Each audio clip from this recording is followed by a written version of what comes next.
রূপগঞ্জে তীব্র গ্যাস সংকট থাকায় যানবাহনে দ্বিগুণ থেকে ৩ গুণ ভাড়া আদায় করা হচ্ছে। দর্শক, এই বিষয়ে আরো তথ্য জানাতে এই মুহূর্তে আমাদের সঙ্গে যুক্ত হচ্ছেন সহকর্মী রিয়াজ হোসেন। রিয়াজ, একটু জানাবেন কবে থেকে গ্যাস সংকট দেখা দিয়েছে এবং এই বিষয়ে সংশ্লিষ্ট যারা আছেন তারা কি বলছেন? সাথে আরেকটি বিষয় জানাবেন, বর্তমানে যানবাহনের ভাড়া কেমন দেখতে পাচ্ছেন সেখানে?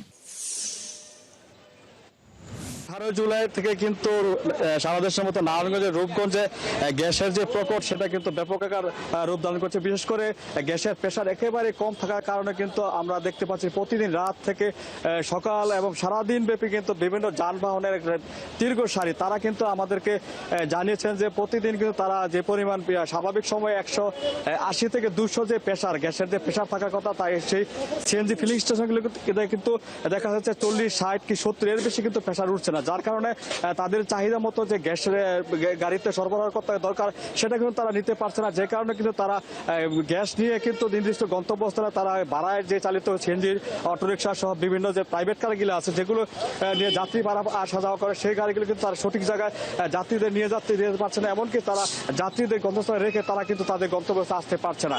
তো এই ব্যাপারে কিন্তু আমরা এই ফিলিং স্টেশনের কর্তৃপক্ষ তারা আমরা কিন্তু বরাবরই কথা বলেছি। তারা আমাদেরকে বলেছে যে তাই গ্যাসের যে চাপটা কিন্তু পরিমাণ মতো না থাকার কারণে কিন্তু প্রতিদিন কিন্তু গাড়ির চাপটা কিন্তু তারা অনেকটা বেশি পাচ্ছে, কারণ তার সিএনজিতে যে পরিমাণ গ্যাস নেওয়ার কথা সেটা কিন্তু তারা দিতে পারছে না। তবে তারা বলছে যে এই সমস্যা যদি সমাধান না হয় তাহলে কিন্তু সামনের সময়গুলোতে বড় প্রকট আকার ধারণ করবে।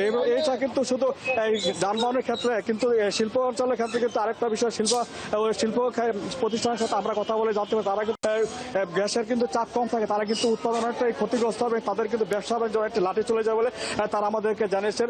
তো এই ব্যবসায় আমরা যেটা আমরা জানতে পারছি যে গ্যাসের যে দাম, গ্যাসের প্রেশার কম থাকা, গ্যাস কম নেওয়া হচ্ছে, সেই সুযোগ কিন্তু কিছু কিছু যানবাহন চালকরা কিন্তু যাত্রীদের কাছ থেকে অতিরিক্ত ভাড়া নিচ্ছে। সেটা কিন্তু যাত্রীরা বরাবরই তারা অভিযোগ করে যাচ্ছে যে এই বাড়ানোর কারণে তারা কিন্তু একটা ভোগান্তিতে পড়েছে। তারাও চাচ্ছে যে দ্রুত যেন সমাধান হয়।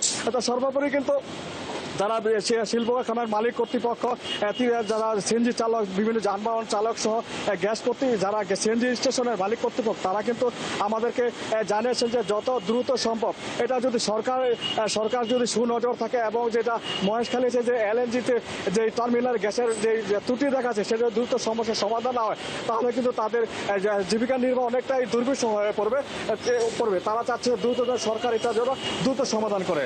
তিশা, এই ছিল আমার সর্বশেষ। রিয়াজ হোসেন, ধন্যবাদ আপনাকে যুক্ত হবার জন্য। দর্শক, যেমনটি দেখছিলেন, রূপগঞ্জে তীব্র গ্যাস সংকট থাকায় দ্বিগুণ থেকে 3 গুণ ভাড়া আদায় করা হচ্ছে, সেই খবর নিয়ে যুক্ত ছিলেন আমাদের সহকর্মী রিয়াজ হোসেন।